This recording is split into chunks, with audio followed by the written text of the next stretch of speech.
দৰং জিলাৰ ধুলা থানাৰ অন্তৰ্গত গৰাপুৰী গাঁৱৰ এগৰাকী ব্যক্তিয়ে বিগত 3 বছৰে কৰ্কট তথা কেঞ্চাৰ ৰোগত আক্ৰান্ত হৈ মৃত্যুৰ সৈতে যুঁজি আছে।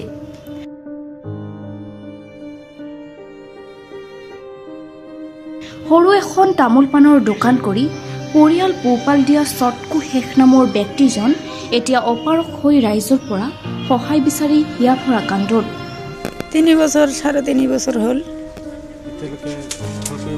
ভাল কৰিবাৰ পোৱা নাই। বহুত টকা দিলোঁ, এতিয়া কাম নহ'ল।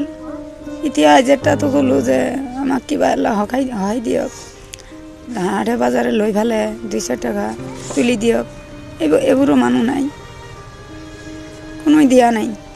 এতিয়া খোৱা ভাল বস্তু হ'লে ভাতো খায়, অলপ অলপ খায়, আৰু এই যে চুজি চোৱাই এগিলে বনাই খুৱাওঁ। কেঞ্চাৰৰ আক্ৰান্ত হৈ আছে, বহুত দিনৰ পৰা ভুগি আছে। হয়তো বহুত চিকিৎসা পাতি কৰা হৈছে, চিকিৎসা পাতি কৰাৰ ফলত এতিয়ালৈকে সুস্থ হোৱা নাই। এতিয়া ডক্টৰে কৈছে তাক উন্নত ধৰণৰ চিকিৎসা কৰিব লাগে, তাৰ কাৰণে হয়তো বহুত পইচাৰ দৰকাৰ। এতিয়া আমি ৰাইজক অনুৰোধ জনাইছোঁ যাতে চবে একোটাকৈ ধন টোপোলা আগবঢ়াই দিয়ে, বেমাৰীক যাতে আমি সুস্থকৈ উঠাব পাৰোঁ। এতিয়া দৰিদ্ৰ পৰিয়ালটোৱে বিগত সময়ত চিকিৎসাৰ বাবে বহু টকা পইচা খৰচ কৰিও ভাল কৰিব পৰা নাই অভিভাৱকজনক। বৰ্তমান সময়ত উচ্চ পৰ্যায়ৰ চিকিৎসাৰ বাবে বহু টকাৰ প্ৰয়োজন।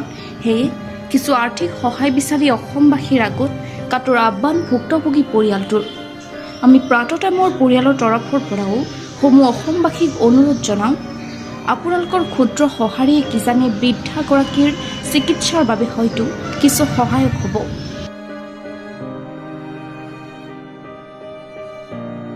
দৰঙৰ পৰা ফাৰুক আব্দুল্লাৰ ৰিপৰ্ট, প্ৰাতঃ টাইম।